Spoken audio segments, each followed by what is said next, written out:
X ray करने के time पे कोई मेडिसिन नहीं देना है, सीटी स्कैन करने में मेडिसिन नहीं देना। अगर हमारे डॉक्टर्स को अल्ट्रासोनोग्राफी और सीटी स्कैन, एमआरआईज और इन ब्लड पैथोलॉजी रिपोर्ट्स के लिए रेडी कर दिया जाए, इनको ट्रेनिंग दी जाए, एट पार्ट ट्रेनिंग दी जाए और उन्हीं इंस्टीट्यूशंस के अंदर ट्रेनिंग दी जाए, तो आप ये समझ लीजिए कि गवर्नमेंट ऑफ इंडिया का एक बहुत बड़ा मैन पावर रेडी हो जाएगा for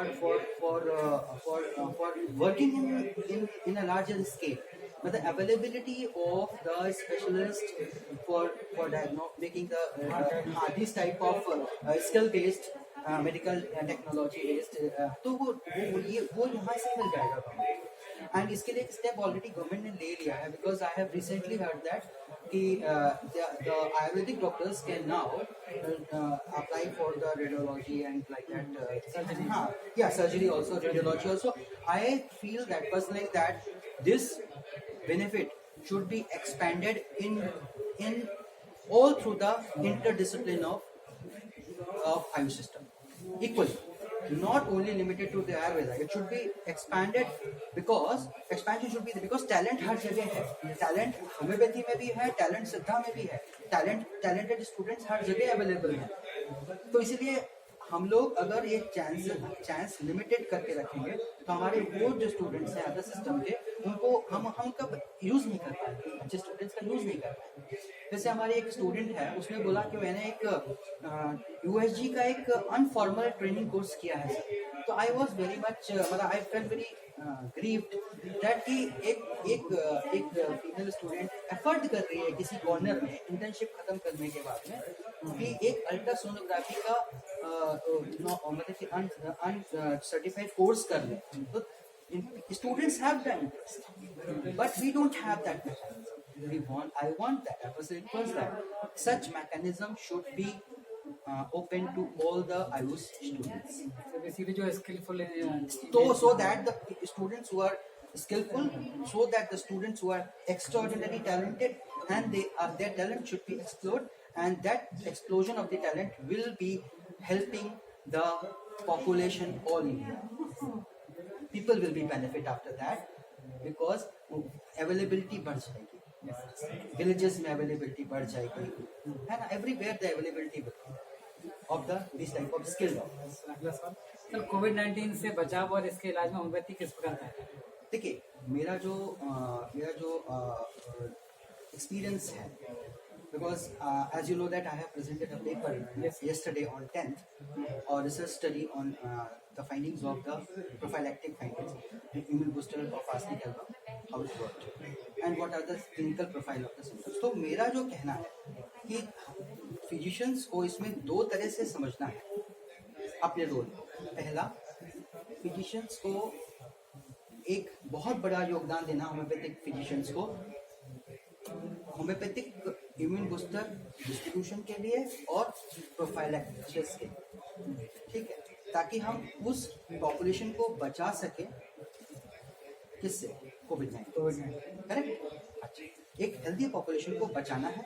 दूसरा, number 2 is the people who are affected, means जो पॉपुलेशन को ILI हो रहा है और उनको कोविड-19 हो चुका है, अब हो गया है तो अब उसके लिए इलाज करना है। तो इलाज कैसा होना चाहिए, इलाज कैसे करना है? इलाज करने के लिए होम्योपैथिक डॉक्टर को बताने की ज़रूरत नहीं, क्योंकि हमारा जो प्रिंसिपल कहता है वो कहता है कि आपको टोटलिटी पे प्रिस्क्राइब करना है, इंडिविजुअलाइजेशन प्रिस्क्राइब। अगर आप इसकी टोटलिटी एंड इंडिविजुअलाइजेशन देखेंगे तो you will find that there are the patients who are resembling the bryonia, gelsemium, है ना, स्टेज जो टोटलिटी पेशेंट की आती है, सिम्टम टोटलिटी, वो जलसीमियम है, ब्रायोनिया है, फॉस्फोरस है ना, बेलाडोना है। तो इस तरह के स्पॉन्जिया भी हो सकती है, ड्रोसरा भी हो सकती है। अगर खांसी बहुत ज़्यादा आ रही है अब और उसको सफोकेशन लग रहा है तो स्पॉन्जिया ड्रोसरा भी हो सकती है। तो we have to think on these areas that it should be an individualised based treatment, और आप उसको सिंगल मेडिसिन देते रहिए और स्टेप बाय स्टेप चेंज करते रहिए as per the patient symptomatology gets change. ये मेरा सुझाव है उनके लिए जो ILI और कोविड-19 से सफर कर रहे हैं और जो पेशेंट्स को, आपको पॉपुलेशन को अगर प्रिवेंट करना है तो आपको उसके लिए guidelines of ministry of Ayush already been issued for distribution of the arsenic album 30 and personally I will say that my experience is that arsenic album is an effective immune booster and it can be used as a homeopathic prophylaxis. It is safe and the studies I have shared. Sir आज के विश्व homeopathy दिवस के कार्यक्रम के विषय में आप क्या सुझाव बताएंगे? मैं तो सबसे पहले कॉन्ग्रेचुलेट करना चाहूँगा central council of research in homeopathy को एंड मिनिस्ट्री ऑफ आयुष को, जिसके अम्ब्रेला के अंडर में हम मतलब यहाँ पर आज यहाँ पर विज्ञान भवन में अपने रिसर्च स्टडीज़ को हम प्रेजेंट कर पा रहे हैं और सबके से शेयर कर पा रहे हैं अपनी फाइंडिंग्स। ये सारी फाइंडिंग्स को इकट्ठा करके विश्व होम्योपैथिक दिवस के दिन जो सेमिनार हुआ उसमें जो फाइंडिंग्स हैं कोविड-19 की रिसर्च स्टडीज़ की, इसकी एक मेटा एनालिसिस करनी चाहिए और उसके बेस पे, और मैंने देखा है मैक्सिमम स्टडीज प्रोफाइलेक्टिक स्टडीज है, तो उनके बेस पे हम निकाल सकते हैं कि हम कितने लेवल पे आर्सेनिक एल्बम 30 का बेनिफिट उठा पाएंगे और हम कहाँ पे उसे यूज़ कर पाएंगे इन ग्रुप्स में पेशेंट्स। ये बहुत अच्छी चीज़ है। दूसरी चीज़ मैं ये बात जरूर बोलना चाहूँगा कि रिसर्च एंड एकेडमिक्स, मैं आज फिर यही बात बोलता हूँ कि intra discipline integration is very important. World homeopathy day के अंदर CCRH और NIH, CCRH एक बहुत पावरफुल होम्योपैथी का रिसर्च काउंसिल है और national institute of homeopathy Calcutta is the most powerful academic institution in India. तो अगर ये दोनों पावर्स एक साथ WHD में ऑर्गेनाइज करेंगे तो आप समझ लीजिए उसका कुछ और ही शेप, एक डिफरेंट शेप। और शायद ये एक पहल होगी कि जहाँ से हम लोग इस आने वाले जनरेशन को ये बता पाएंगे कि that is the intra disciplinary integration already in the system. पहले हमें अपने सिस्टम में लाना है, उसके बाद में हमें इंटर डिसिप्लिनरी लाना है, फिर हम मल्टी डिसिप्लिनरी अप्रोचेस भी करना चाहिए।